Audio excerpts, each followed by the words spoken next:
excited to introduce this beer. This one is a Steel Hands Pecan Brown Ale, or Pecan Brown Ale, depending on where you're at. This one is brewed in Casey, South Carolina. So you're only going to find this one in, most likely in the Carolinas or Georgia. But I don't think there's a lot of other places where you're going to find a Steel Hands. They've also got coffee.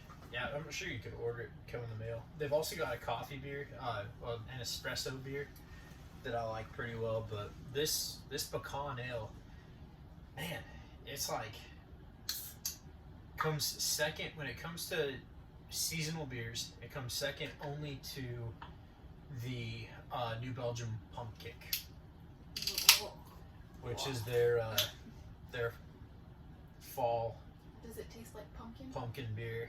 Yeah, it's got a little pumpkin taste to it. I like it. Oh. Not like, it doesn't taste like the spices you put on a pumpkin pie. Like Does it taste like that pumpkin cold brew thing from Starbucks? the thing I didn't like?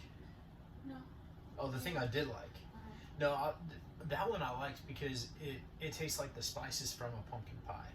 Not like that it tastes like pumpkin, but this beer actually like it has Tastes like the pie. yeah it has like a pumpkin taste. I mean, like you know how smell and taste are pretty closely related. You can't smell unless your taste buds are working correctly. That's kind of what I mean. Not that I've ate a whole lot of pumpkin pulp, but it tastes like it was brewed with pumpkin pulp. If I smell a pumpkin when I'm cleaning out the pumpkin, that's what the beer tastes like. Like the way that the smell of the of cleaning out a pumpkin smells. Yeah, kind of like that. Yeah, not your thing. Nicole's not drinking tonight. We both kind of have headaches. Maybe we got it. And different theories on what makes the headache better. I think good beer helps a headache, I think water and sleep. but our day was pretty much nonstop from the time 7:30 in the morning rolled around. We got out of bed and we immediately just started getting ready to move out of our campsite. And Nicole had done some of the prepping the day before because I took Lilly in. Lilly had to get anesthesia so they could pull an earring back that was stuck in her ear canal in her left ear. They'd been there for 2 months, apparently. We thought that it had like fallen on the floor and we couldn't find it, and we were like, what the heck? We thought we heard it fall, and like at our old house before we moved into the camper. I don't know how she wouldn't have known that it was in her ear though. I don't know. That's the one that we thought fell on the floor though, because it was from the earring back, like from the earrings that she got her ears pierced. So she went into a regular checkup, and that's how they found out she had an earring back. She had like her 5-year appointment. 5-year-old appointment. I feel like my legs are going to be really distracting in the video. Do you need a blanket? No, because I feel like a poor person whenever I just like have blankets on myself all the time. Like I can't afford to keep the house heated. But really, I just feel like these handsome legs are going to be way too distracting. So you're changing or what? I'm just camoing up a little further. We're not going to be able to see you. That hole, it was already a pretty big hole. It just got a little bit bigger. It was like the first deer hunt of the 2016 bow hunting season. I step out of the pickup and immediately cut my jeans on some barbed wire. That'll happen. Yeah, and I was really proud of these because they actually do pretty well to camouflage with the camo in southeast Colorado. Where's my beer?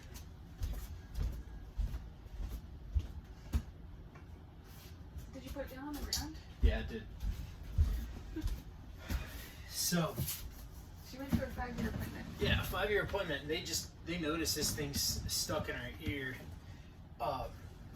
So she tried to get it out. This doctor lady that we've had for the first time and we'll never go back to. It's not an interesting story.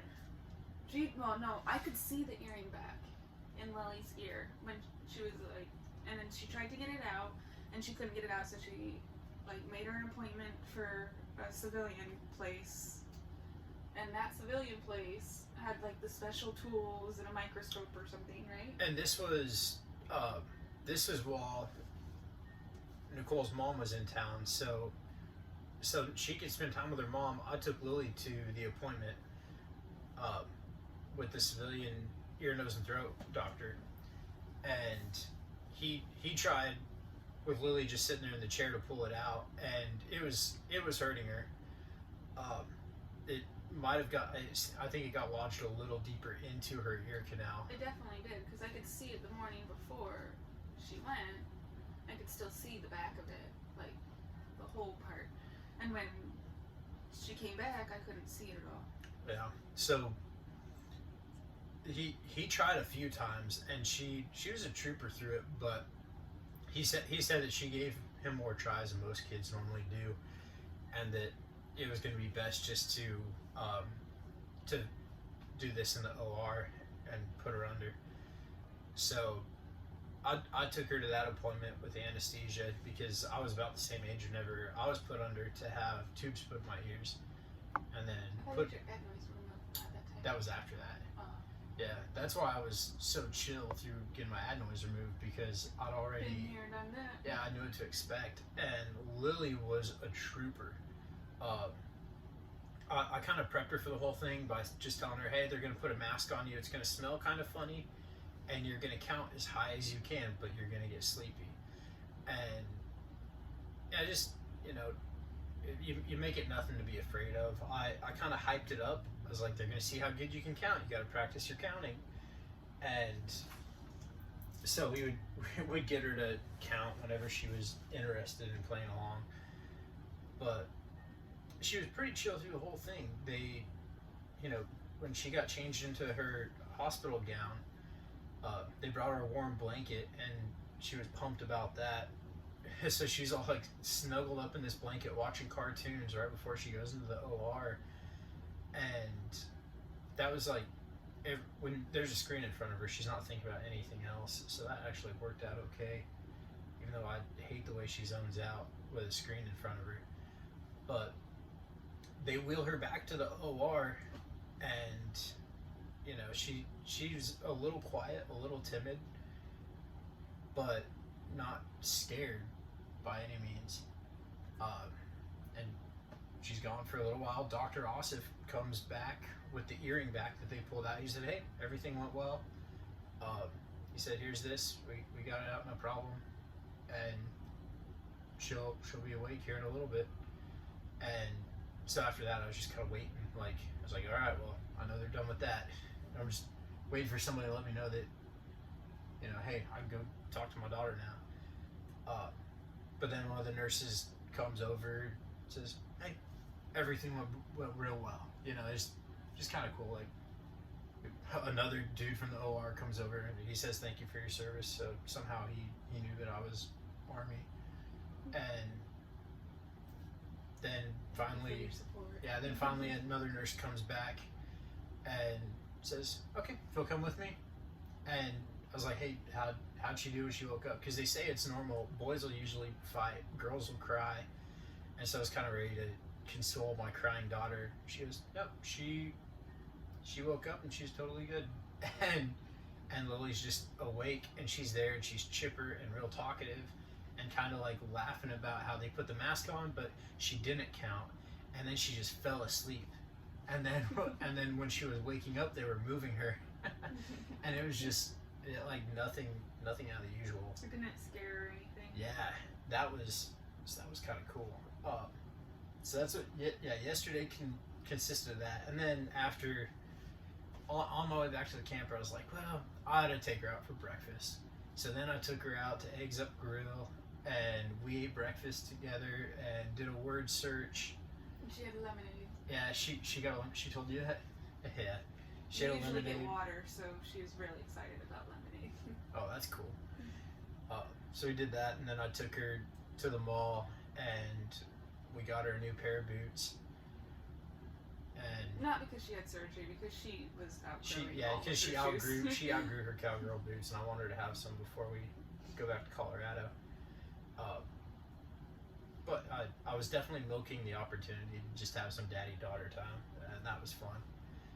But we also got Nicole's Christmas gift while we were there too. So I took advantage of everything I needed to get done without having you with me.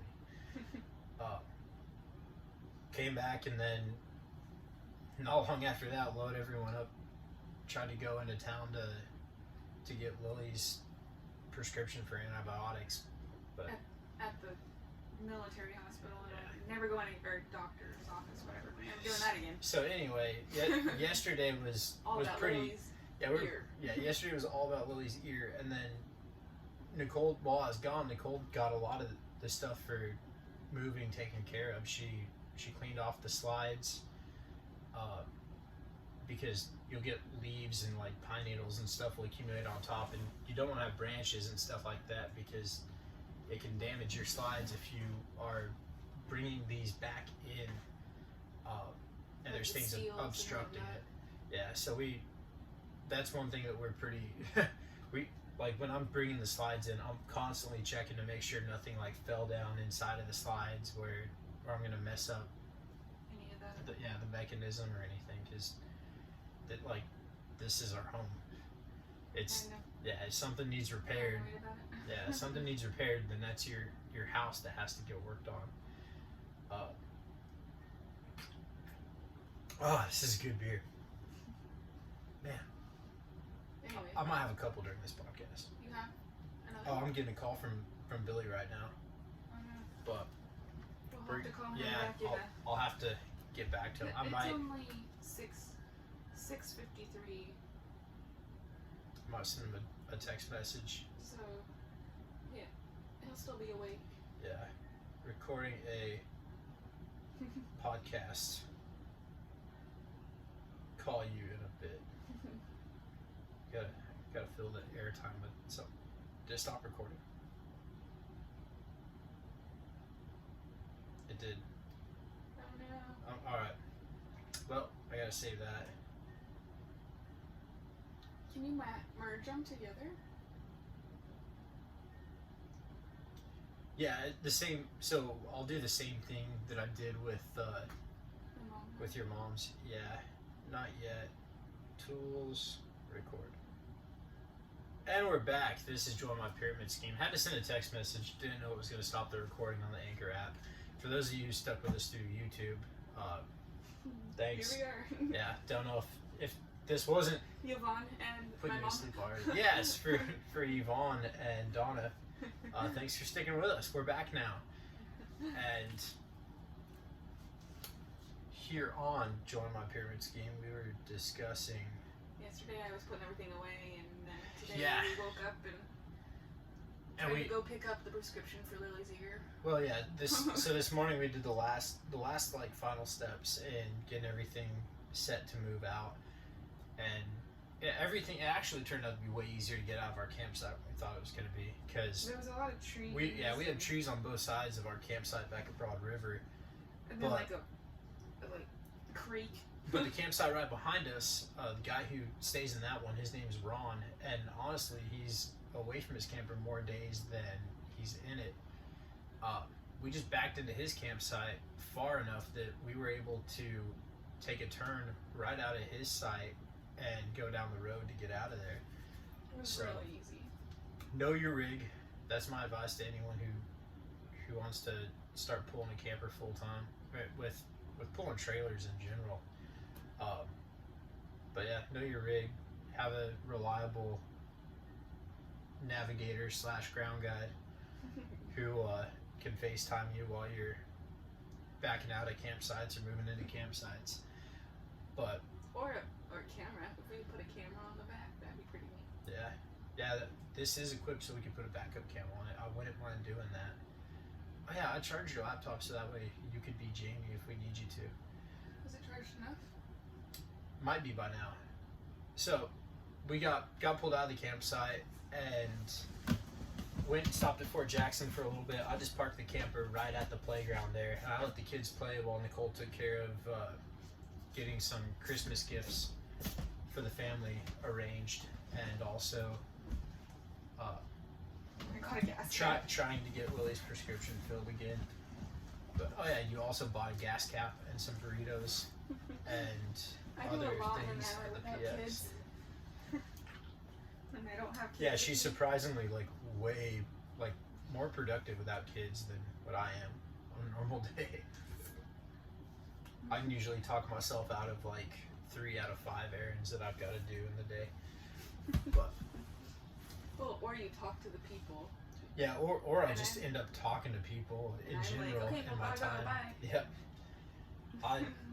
I'm not very good at finding a way out of conversation. Honestly, most of the time I don't want to find a way out of a conversation. I don't have a lot of time to get to do things on my own, so that's why I'm like, get away from me. I'm never alone. Gotta do my things. You just like having your own time to utilize without having to change a diaper or make a meal. But surprisingly easy to just pack up the camper and move to a new site. Now, you can't expect to get a whole lot of other things done in a day's time other than, you know, pack up, get out of one campground and move to another. Especially if you're doing a trip that's more than like 2 hours or so. But we went from Broad River Campground to Myrtle Beach, and the place we're at is the 2019 Mega Park of the Year. I don't know who called them that. They might have called themselves that. But like, normally when it's a holiday or if it's summer, every single site is like full, and there's tons. You can look at it on Google, and you can see just like tons and tons and tons of campers. If you look at Google Maps and you look at the area where Lakeside Camping Resort is, there's a camping resort on either side of it, and it just looks insane. Like, it's an area where you can fit, I bet you can fit 25,000 campers between these three resorts. Oh, yeah. Easily, yeah. It's at least like 25,000 campers, which is crazy. Well, and then each of the resorts have like the little houses, cottages, or whatever they call them, and like Fairbanks, Alaska, for example, is a town of 50,000 people. If you say that the average camper is 2 people, and you fill every campsite, I mean, we could look up how much these camping resorts hold, but well, that's true. A small city. These 3 camping resorts combined. I am kind of glad that there's not that many people right now. And Myrtle Beach is like, it's kind of your classic middle class tourist destination. It's got all the typical like cheesy tourist things. You know, the stores along the highway leading up to Myrtle Beach. Huge billboards. You're gonna find, you know, people who are looking to rent stand-up paddle boards, and it's just kind of it's your like classic America, Wyoming.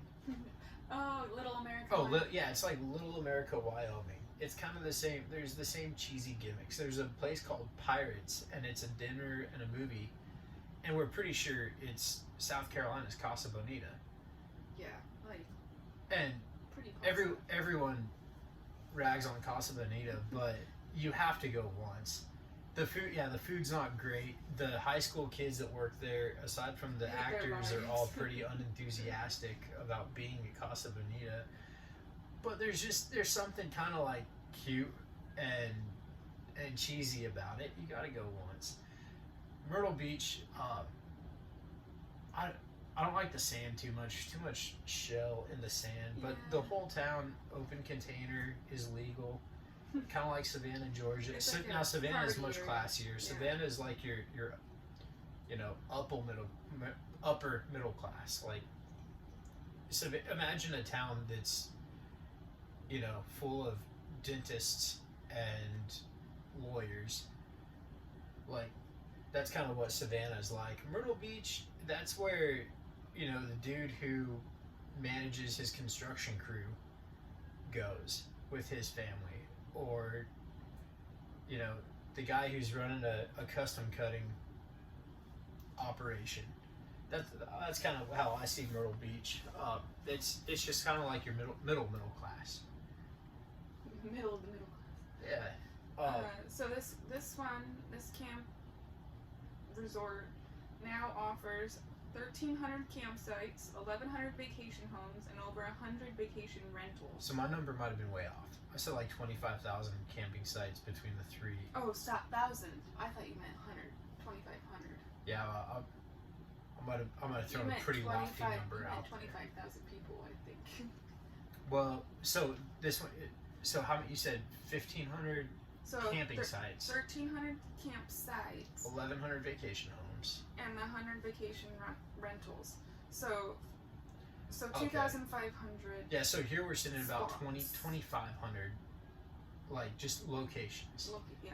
And I'd still average like 2 people per location. So yeah, I'd say around 5,000 people at capacity would be this resort. At least. And then I don't know about the other two. I would imagine They they're seem just similar. as big. Yeah, I think Pirates might be just a little bit smaller. Yeah, and then the one to our right, same size.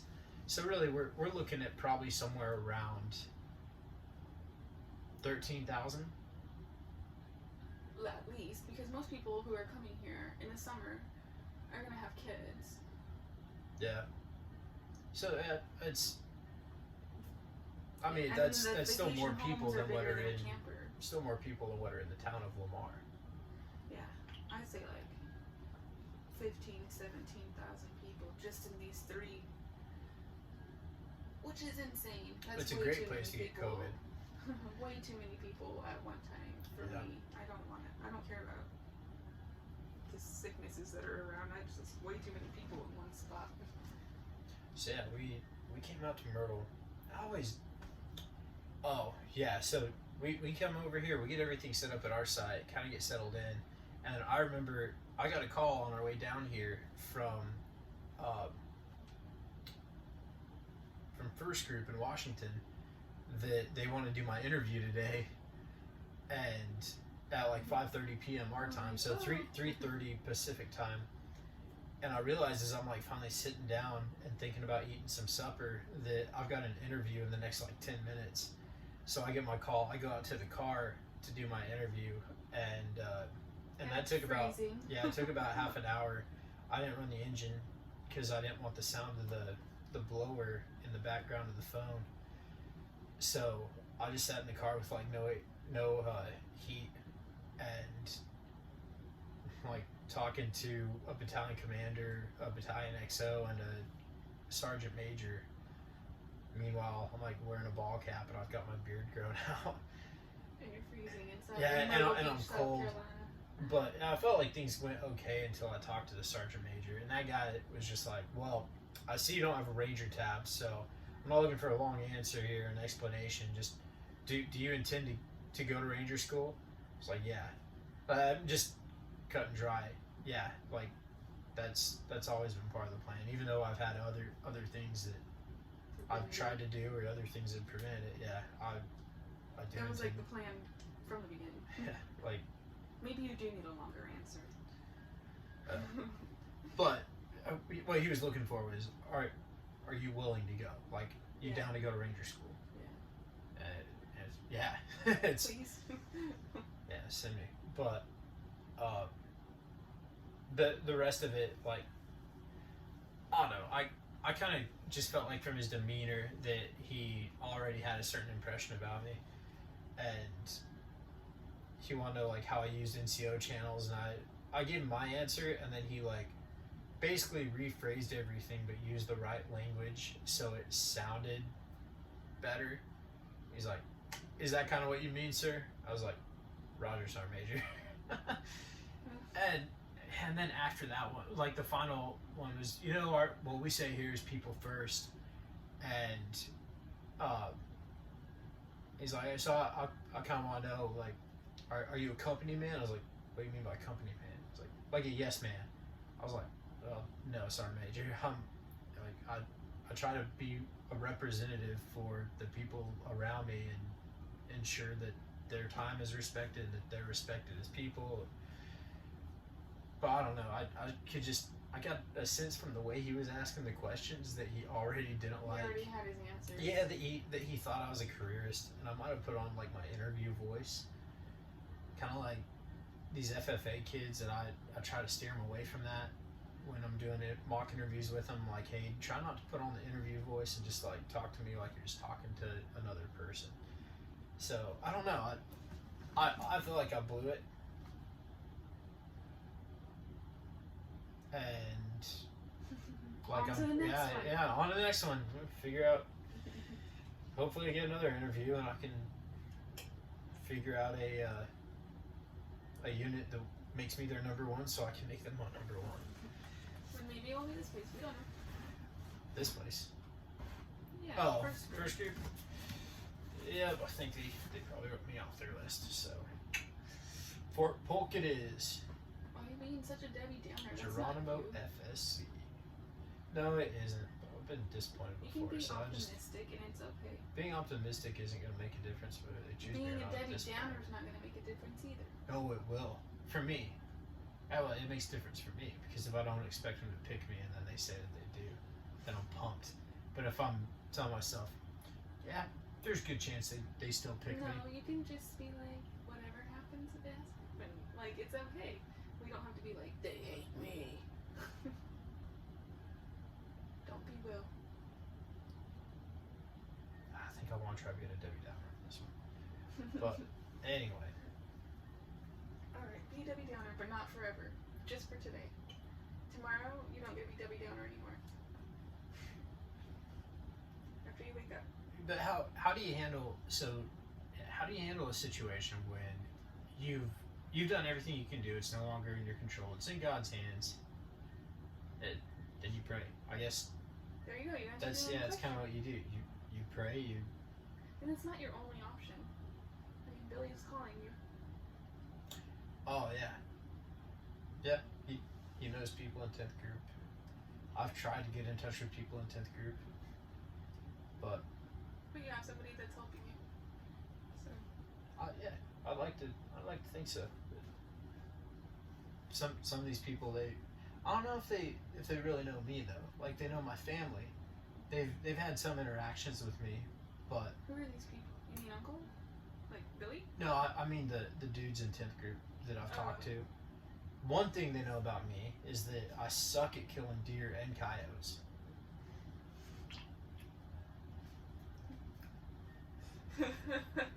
I don't think they even. But here's the other thing. Here I am still trying to kill a deer. And when you go home, you'll still try to kill Yeah, them. Yeah, when I get home, I'll be trying to kill coyotes. So I don't know. There one cool thing about life in general is you don't have to read into what people think about you a whole lot or what being successful really is. But if you're satisfied and if you're enjoying what you do, that matters a lot. You know, I've not killed a deer in like any of the times that I've gone deer hunting, but I sure enjoy it. Like every time every time I stalk up on a deer and I get within spitting distance of them, or when I sit in a tree stand You mean and like even this season or like recently? Because you have killed deer before. well with an arrow. Oh, That's what I mean. Yeah, but anyone can kill a deer with a rifle. yeah. Now, muzzleloader, that was Your dad pretty was cool. going for this year, right? Last maybe. Did Was Dad it? got a deer? Did he? I think. Yeah, he did. Yeah, but did he he- use a muscle loader? No, I thought he used a scope rifle. I feel like one year Yeah. recently he was. I don't know. Muzzleloader was cool, and I think I might have been a little too little to appreciate what me and Vince did there. And I also, like Vince was walking us through the whole thing because he was right next to me every step of the way. But that was neat because we went down in the creek.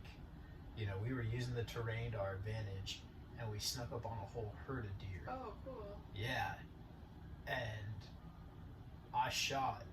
We basically decided that if we, I might have shot from a further distance. Basically, we either that or we only used one round. But I remember we shot and had no more rounds for the muzzle loader, and the smoke cleared and everything. Those deer were still standing there, and we were kicking ourselves for not bringing more muzzleloader rounds. And we walked towards those deer. We walked further forward towards them, and we walk a little further, and they're still standing there just looking at us. Till finally they spook and run off. Oh, I thought they were gonna be like Christmas decorations. And we took a few more steps, and there's a doe. Dead. They didn't Laying care. down right They there. didn't care if she died. They I just don't next think to they. it. Muzzleloader Maybe it the muzzleloader puts off so much smoke. I didn't see the doe go down. I kind of wonder if they were so distracted by the smoke They that, didn't even care about the sound or the fact that their yeah, they just girl. they could not. They were still trying to figure out what was going on. When And they saw you. yeah, and deer are like that. Deer have to look at something for a second before they're really threatened. Antelope are flighty. You know, an antelope is hard to kill with a rifle even because they It's just like, they let's will go take away. off. Yeah, they're not going to let you get too close to them. If I ever kill an antelope with an arrow, that's going to be a big feat to me as a bow hunter. But let's just try to get a deer first. So, but yeah, deer. That's where when you stalk up on a deer, you've got to spook it at some point if it's bedded down. And So the it turns and looks at you. yeah, the 2 deer that I've shot, not killed, but shot with arrows, both of them, I stalked up so close on them, I was trying to make more noise so they would stand up. They were both bedded down, and they stood up, and they will look at you for 2 seconds, which is plenty of time to get aimed just right and let an arrow fly. Now, if your broadheads are a little bit heavier than the field tips you're practicing with, that arrow is going to drop more than what you're accounting for. And That's if why you're you get his leg and you're nervous, yeah. and go through his leg. So I shot one in the thigh, and the arrow did not penetrate very far. The other one I shot with my dad's bow, and that one went clear through his leg and stuck into the ground. So it hit him probably somewhere just above the ankle. I wanna if you ever shoot a deer again at home, like the one that you think that may have been the same one, it'll be interesting to skin it and see if there's Scar tissue, yeah. from where he got away. How many times did you survive? There's a video on Nature is Metal of them pulling a horn out of a cow. A whole horn. A whole horn. All you see is this round spot, and they pull that thing out of this cow's side. Yeah. Well, could you see it on the outside of her skin? Yeah. It was sticking out. Oh, I thought maybe it absorbed it. We'll look at the Nature's Metal Instagram page after we get done with this. There's something else I thought I wanted you to look up on there. I can't remember what it was. One of those kids is awake. There we go. Is that what that shaking is? Okay. I don't know what you wanted me to look up.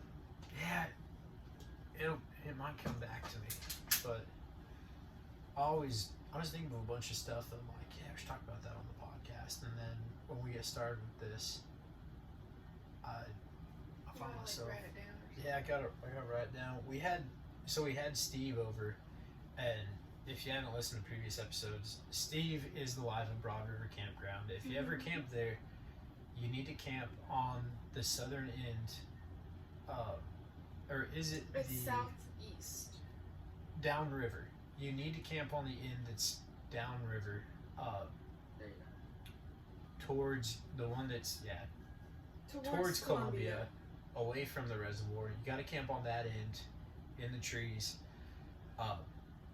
You'll find Steve. You can't miss him. Now he's not, as of recently, he's not the only guy with one leg in the campground, because there's Mike too. But Mike's not gonna stay too long. Yeah, his wife's a traveling nurse, but Steve is a part of that place. He's built up everything around his camper to the point where I don't think he could ever go anywhere else unless he had another trailer to haul all the woodwork that he's done. Yeah.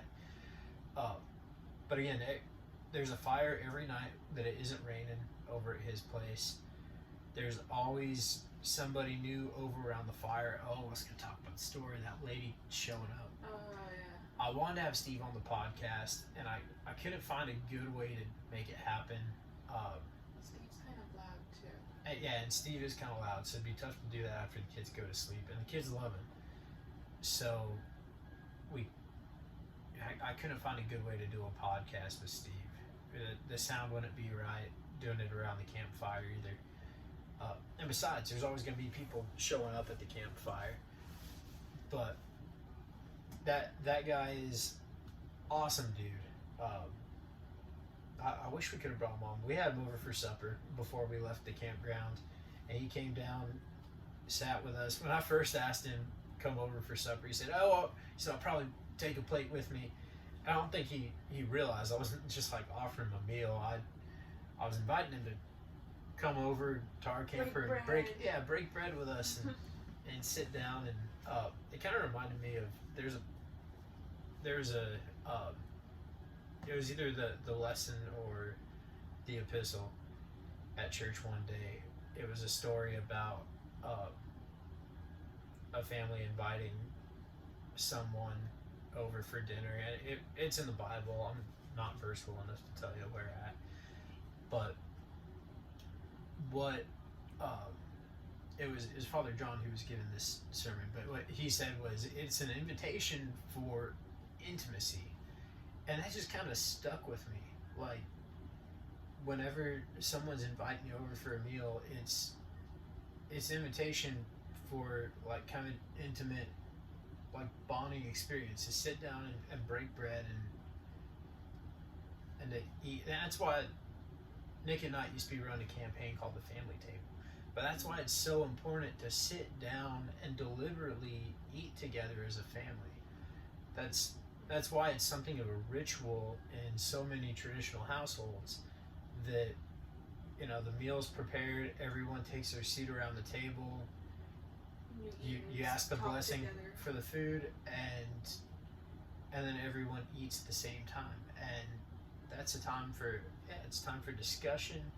You find out how everyone's day is going.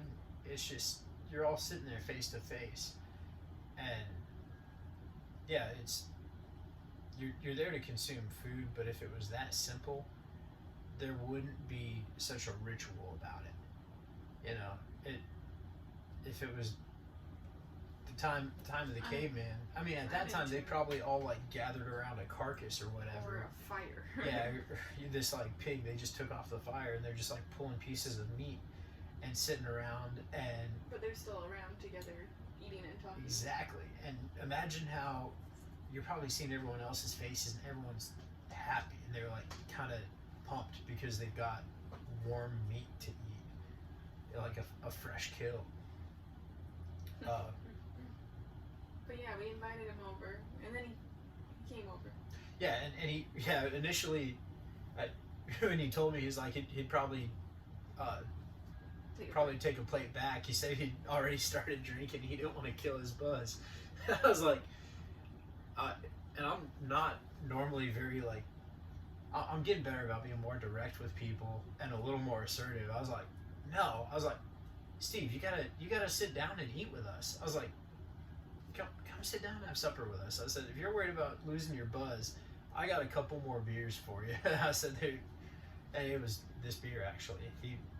I was like, I got a couple beers for you. I said, we'll keep it going, but come down and have a meal with us. And I'm glad he did, because that guy, he's talked up our kids from the beginning, because I think people around the campsite noticed that our kids are pretty well behaved and well mannered, and there's just it's because we're strict, but it seemed like everyone around there just kind of, they have an appreciation for children. Yeah, for the family. Yeah, for a traditional family, and it makes sense. These are real country people in our campground. You know, they're all a bunch of South Georgia boys, and also like people from up way north. It's one extreme or the other. Not a lot of like middle country people. It's like deep south or, you know, Great White North. Yeah. that was most everyone that we met around the campsite. But there was one night. This was this weekend. We're over at Steve's, and everyone is like, there's probably 10 people around the fire, and this lady comes rolling up, and she's got this story about how.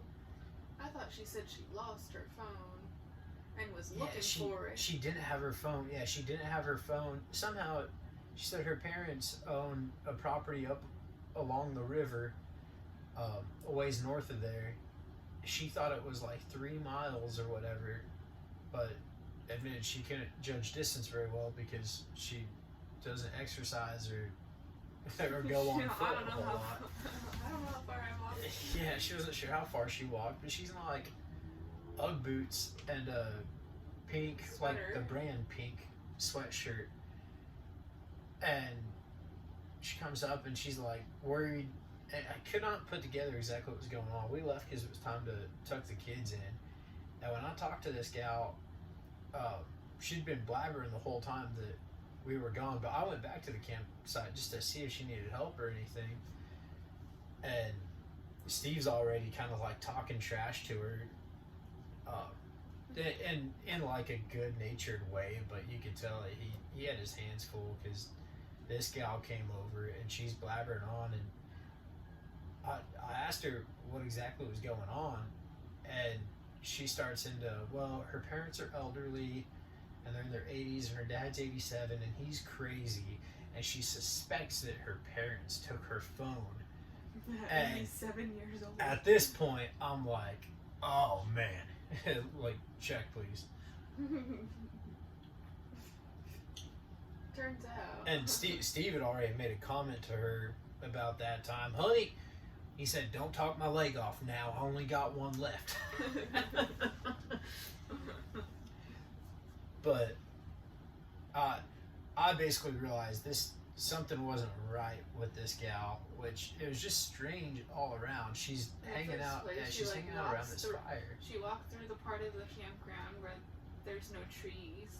And she's like, it was so sketchy, or whatever she said. It made me nervous. There was no people. And then I heard talking. So I decided to come over this way, which is not like near the road or in any direction, or like not near the office. I don't know. Like, yeah, it was. At first I was like, oh no, you lost your phone. Where's your car? Maybe you should go back and get in it. And then she never had a car.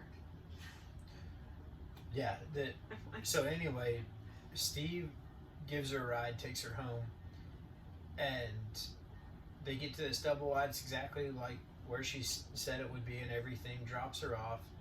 She comes back to his camper 2:30 in the morning. Well, apparently just like walked back in pajamas. And I noticed Steve says pajamas the same way you say it. Which, so Southerners say it the same way as Idaho people say it. Maybe I'm really Southern. Because people are like, you have a weird accent. There's no W in pajamas. Why do people say it like that? Jaw. P-A-J. P-A-P-A-W-J-M-A.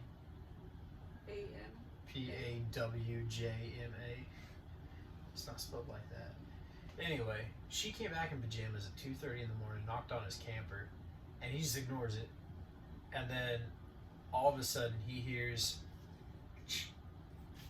she went to his mini fridge and cracked a beer, because he's got a mini fridge that stays outside. Behind his camper, by the campfire. Behind his camper. Like, not even near the road. So she sat down and cracked a beer, and at 2:30 in the morning, after he took her home, and nobody's out there. And what he kept saying was, I drove her home so she'd be safe. Just that, like, you know, you just don't know, like, pretty middle-aged gal comes around and she's acting like she ain't quite right. He's like, you don't want no one to take advantage of her or anything like that. He's like, I took her home so she'd be safe. And here she came right back to the campground. Like, and he was like, honey, you need to go home. He said, I don't know what you think you're doing at my campsite, but the driveway's that way. Yeah. And it's fun to hear And him he tell like these made her stories. walk. Well, didn't make her, but he was like, "You're leaving my area," and she first started walking the wrong way. And he was like, "No, you go that way. Your house." Yeah, she tried to go further into the woods, but it was weird. Steve's like, she wasn't on something. She was off of something. Yeah. Which sounds about right. Or she could have been on something and off of something. Yeah, we knew we were going to run into some interesting characters when we started camping full time, but you never really know what you're going to run into. So far, she's the most interesting. Yeah. I mean, Steve's pretty interesting, but she outdid him. I don't know. I'm not interested in what was going on. Well, I'm not interested in her story at all. I'm interested in the story everyone around her has. She just reminded me of like a dumb girl who's attention for hungry. Hungry for attention. Yeah, Yeah. but who's like 60 and But- still hungry for attention. No, she wasn't. She was in her mid-40s maybe. Dang, her parents were old when they had her. Yeah, she said her Nearly dad was 50. 87. She didn't. I mean, she's a good-looking gal. She didn't look that old to me. But Maybe she just had good skin because she lives in the humidity. it reminded me of like some of the girls you meet in like high school and college that you're just like this chick just wants everyone to pay attention to her, Yeah. and that's why she won't shut So up. annoying. Yeah. Also, I want to say that 50 is not old, but it's old to have a kid. So if you're listening, Mom, you're not old. It's just old to have a kid. That's funny. I met a gal in a fight though one time who was That nurse? Was it a nurse? yeah she was a trauma nurse. That's right. Had like worked on a fight for life. That was a real interesting gal. But I think she was 49 whenever she had her son, the only kid she'd had. That kid, good luck to him, because being an only child and your parents are like in their 50s and 60s while they're raising you, you're gonna be spoiled in the Really worst young. way. Really? And you're so much more like an adult than you are like other kids. You're used to being around adults and people who are way more mature, who have a lot of life knowledge. Like, we still make some pretty dumb mistakes, probably to the point where our kids our kids notice all the time whenever we make like a simple mistake. Lily calls you out on Yeah, Lily will tell me she's her mama 100%. it.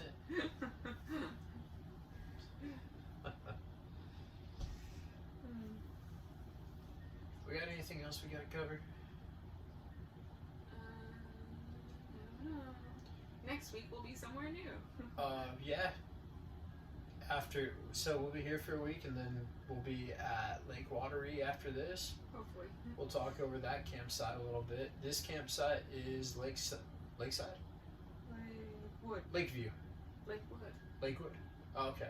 I think. Yeah, it's probably Lakewood Camping Resort. Typical cheesy. Yeah, I'm saying cheesy, but I haven't really seen what this place is like when it's in full swing. Because normally there's a theater Is it water park? where they have performances, and they also have Sunday Service? church. Yeah, on Sunday mornings. There's a full-blown water park. There's an indoor heated pool that it turns out is open. There's a general store, which, I mean, we got to go over there. It looks like they just have ice cream, but I'm kind of hoping they have like Highway 55 style fast food, burgers do and they have fries. food in there too? I thought it was like the trading post is what it. When I go to the beach, I always, one of the things, if I'm not getting seafood, I gotta get a greasy cheeseburger, and I gotta listen to Cheeseburger in Paradise by Jimmy Buffett. Is it just because I gotta usually listen when we go to. the beach, you're surfing and then you're like Fun by the Beach Boys. Yeah, that could be part of it. When I go to the beach, I usually burn a lot of calories. And surfing will do it. So yeah, fun by the Beach Boys. What are those other, like, I like those. All the like beachy songs that are in that Well, video. That those are Amy like made. you're like, classic rock or pop. What do you want? Beach music. Kenny Chesney. Yeah, Toes Kenny in the, Chesney. The Toes in the Water one. Toes by Zach Brown Band. That's sometimes it'll be that kind of stuff, and when I'm in the mood to like eat seafood, it'll be like reggae, like Dirty Heads, Pepper, Tribal Seeds, Fortunate Youth, Who did we see with Dirty Heads? Expendables. Yes. Expendables are awesome in And who concert. else did we see? We saw Ganja Smuggling, Down Down Down. at Red with- Rocks. We saw Congress, which is not necessarily like a Cali reggae band. They're just like Yeah. alternative. There was one that was like 2 words. I can't remember. And but they were all good. I think, I can't think of who. We've seen them so many times. I couldn't tell you. You could be thinking of Slightly Stupid, but we haven't seen them live yet. One, I really wish we would have seen Bikini Trill Oh, I the know. last time we saw Dirty Heads, because I like their music. Yeah. Now we did make it for. What was that? Hopefully it wasn't anything melting, because I turned the fridge off so we don't have that background noise. Maybe it was. Who was that sings She Got Arrested? Interrupters. Okay. The Interrupters. Oh man, they were fun. And I already thought that this gal had a voice like Joan Jett. Oh man, she was so good. She loved what she did. Yeah, the energy on stage She was is just big. happy to be there. When you go to a concert and you just see how much that person enjoys performing, and a lot of the time it's early in someone's career. It's really cool when you see that continue later into their career. But the Interrupters put on an awesome show, and she reminds me of Joan Jett, because she's kind of your like punk rock chick. Yeah, I got that right. The lead singer, I don't know what her name is. My buddy Jimmy said that he lived just down from Joan Jett in New